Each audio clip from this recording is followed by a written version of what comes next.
Precursor de la Real, en su papel de equipo modesto que disputa la hegemonía a los grandes. Pero no exageramos si decimos que la Real hizo una segunda vuelta de auténtico campeón. Sumó 23 puntos y 7 positivos.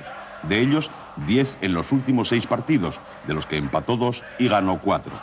La cuarta plaza, a solo 2 puntos de los astures, supuso abrir de nuevo las puertas de Europa después de 3 campañas de ausencia. El sorteo depara para abrir boca nada menos que el Inter de Milán, de los Bordón, Causio y los jóvenes Baresi y Altobelli. En un violento encuentro de vuelta, 2 goles de Satrústegui fueron insuficientes para remontar los 3 conseguidos por los italianos en el infierno de San Siro, aunque se rozó el milagro. Para entonces la Liga estaba en marcha y la Real ya había ganado en San Mamés gracias al gol de Satrústegui a un Iríbar al borde de su retirada. Pero pese al buen comienzo, todo quedaba eclipsado por los 7 triunfos consecutivos del Sporting de Gijón, subcampeón de la campaña anterior. Días después de la caída ante el Inter, la todavía incipiente imbatibilidad realista iba a pasar una prueba de fuego en la que estuvo a punto de quebrarse frente al Barcelona. En los últimos 10 minutos, el 2-3 se transforma en 4-3. Todo ello antes de que llegara el Real Madrid, al que se le había batido año y medio antes en la Copa, pero que seguía sin perder un encuentro de Liga en Atocha desde 22 años atrás. Sin embargo, esta vez la visita del propietario de Chamartín coincidió con el día de San Martín y se cumplió el refrán. López Ufarte de penalti, Satrústegui, Zamora y el novel Eras, que había suplido a Idígoras, sellaron el 4-0.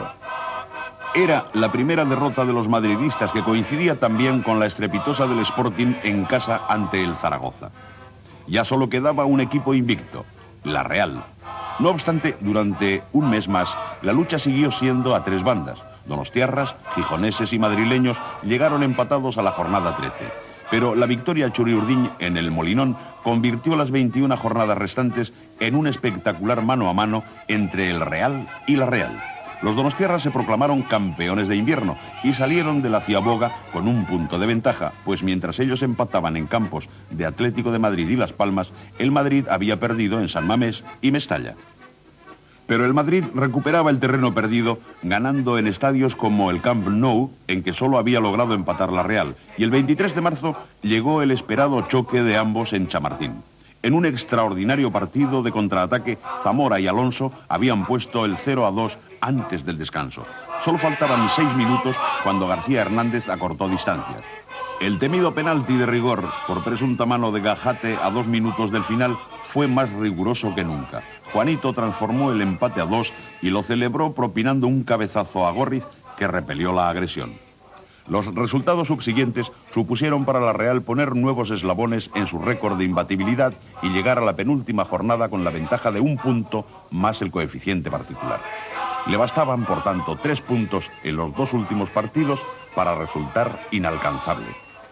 Para entonces, sin embargo, ya se había vivido la eliminación de la Copa, negro presagio de otras amarguras. Tras noquear con gran autoridad, entre otros, al Barcelona, la Real se topó al Castilla, verdugo previo del Athletic. El 2-1 de Atocha fue remontado por el 2-0 de Chamartín, donde Gajate fue expulsado y López Ufarte chutó un penalti al poste. En la penúltima jornada, la Real debía viajar al feudo sevillista y los merengues al Estadio Insular. Pero en las horas anteriores, algo vino a turbar la estabilidad del equipo que estaba haciendo bueno el lema de la provincia de Guipúzcoa, Fidelissima Bardulia nunquam superata. Tuve unos cólicos de riñón y eso hizo que luego tuve que operarme de una estenosis de uréter en Barcelona con Puigvert. Roberto en aquel equipo no era uno más, era una pieza fundamental también, ¿no?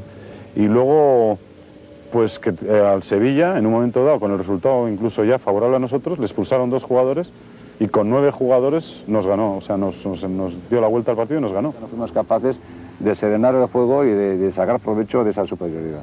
Yo creo que de las pocas veces que he llorado yo en mi vida, o por no decir casi la única, habrá sido ese día. Habrá sido ese día porque yo estaba en cama, quejado del riñón, todavía no me había operado, pero lo viví con una radio pegada a la oreja, al oído, y lo cierto es que lloré ese día de impotencia, ¿no? Era el 11 de mayo de 1980. De nada sirvió el triunfo final ante el madrileño Atlético. El Real bateó fácilmente al Athletic y se llevó uno de los títulos más disputados de su historia. Campeón y subcampeón habían tenido que mejorar las anteriores plusmarcas de puntos, y la Real estableció un récord, aún hoy sin superar, de 32 partidos invicta que, sumados a los 6 últimos de la temporada anterior, hacen 38, toda una liga actual.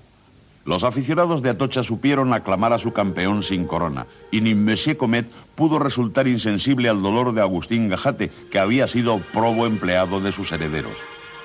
Si la Real había estado sin perder casi toda la liga anterior, en la siguiente, que hacía la edición número 50, comenzó siendo derrotada en Valencia por 3-2.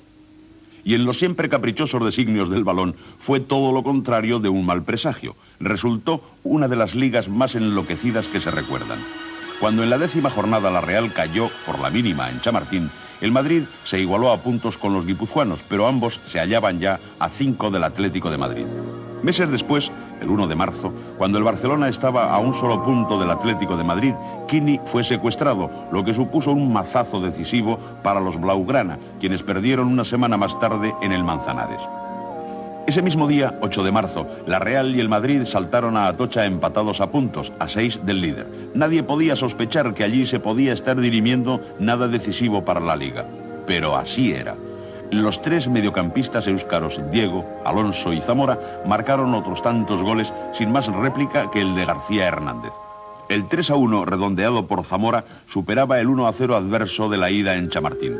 Parecía simplemente un paso en firme hacia la UEFA. Era la tercera victoria consecutiva de los realistas que habían pisado el acelerador. Pese a que antes de un mes el secuestro de Quini tuvo un feliz desenlace, el Barcelona ya no se repuso.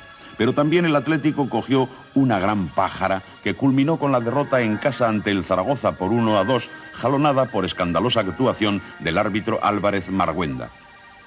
A 3 jornadas del final, el triunfo en Murcia dio el liderato a la Real. Y en la penúltima jornada, el Madrid terminó de noquear al Atlético. Ya solo quedaban 2 candidatos, los mismos del año anterior. Ambos viajarían para cerrar el campeonato, la Real a El Molinón y el Madrid al Viejo Zorrilla. La peregrinación de la parroquia realista Gijón multiplicaba con creces las históricas de Santander y Puerto Llano, y como en aquel recordado lugar de La Mancha, bastaba el empate. Esta vez sí que estaba López Ufarte y suya fue la gran jugada en la que Maceda le hizo penalti.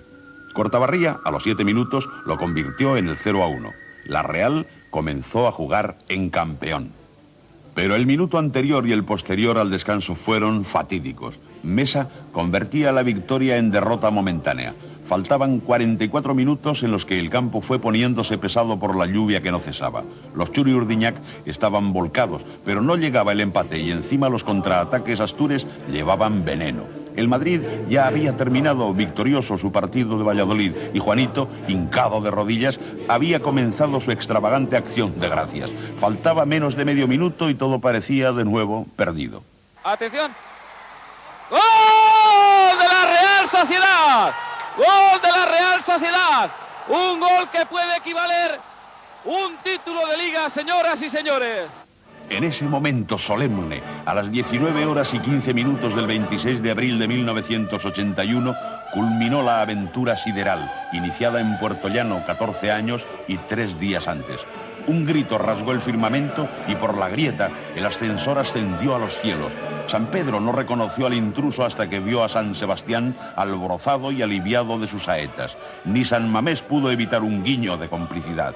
Inmortales glorias del Orfeón Donostiarra entonaron el aleluya de Händel ante la perplejidad del Mesías.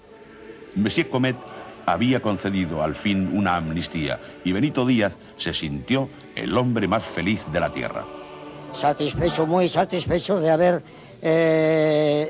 venido a presenciar esta jornada que tanto se pretendió, se buscó, se necesitó ya para nuestro historial. Se había culminado la obra inconclusa un año antes. La justicia llegó en el último minuto y el gol de Zamora será el hito que marcará por siempre jamás el antes y el después de esta historia.